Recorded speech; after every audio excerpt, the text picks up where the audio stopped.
일본의 수출 규제 이후 2년 6개월, 우리나라는 탈일본을 위해 차근차근 국산화를 준비해왔는데요.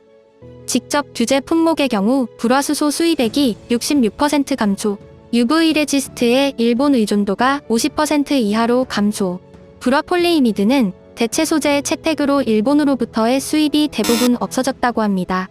또한 정부는 100대 핵심 전략 품목을 중심으로 여러 협력 기업을 발굴하여 자금 지원, 세금 감면, 규제 완화 등의 소부장 협력 모델 사업을 실시해 왔는데요.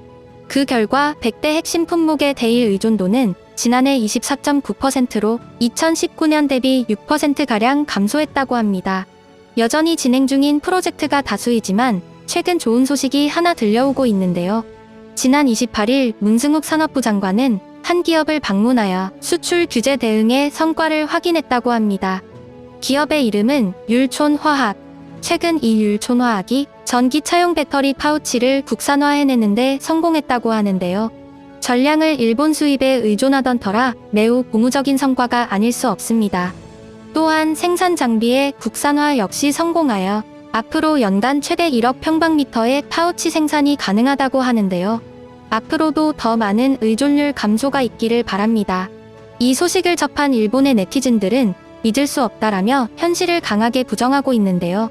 국내의 누리꾼들은 하청국 주제에 헛소리하네, 의존도가 더 낮아지길 바란다 등 여러 의견들을 보이고 있습니다.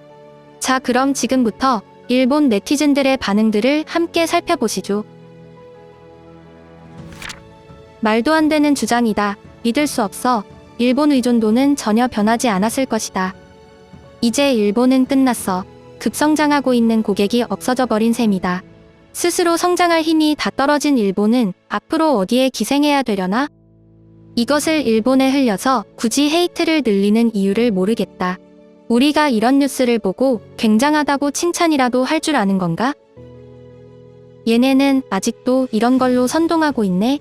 일본에서의 수입이 줄어든 분야를 강조하고 싶은 것 같은데 일본 기업의 현지 생산이 늘어난 부분과 대단한 액수가 아니라는 사실은 외면하고 있다. 제3국을 경유해 우회 수입되고 있거나 일본의 해외 공장에서도 수입되고 있어.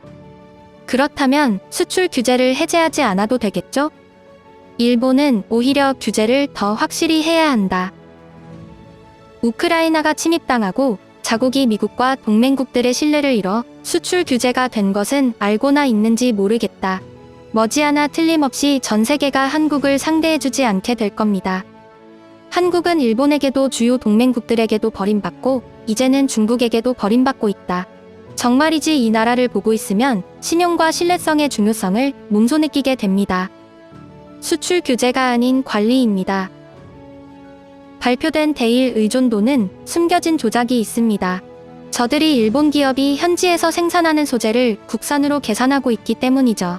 실제 대일 의존도는 발표된 수치 이상이고 소재의 일본 의존은 아직까지도 거의 변화가 없다. 하지만 그것을 자국민한테 말할 수 없는 상황인 것이다. 성공이라고 쳐도 제품의 질은 괜찮은 겁니까? 무리하게 국산품을 사용해서 발화 사고나 늘리지 말아줘. 대단하시네요. 앞으로는 소재 부품 장비를 100% 자국에서 해결하시길 바랍니다. 일본 덕분에 한국의 인프라가 형성되었지만 앞으로는 일본에 의지하지 말고 뭔가 하나라도 직접 발명해서 세계에 도움이 되도록 해보세요.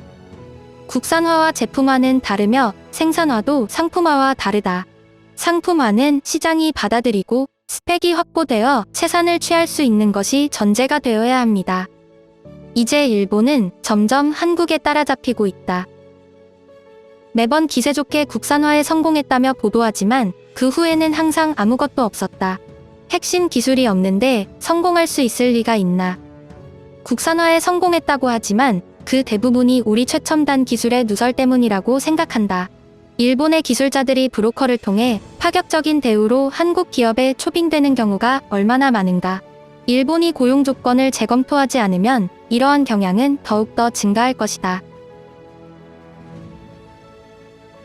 지금까지 시청해주셔서 감사합니다. 구독과 좋아요는 저에게 큰 힘이 됩니다.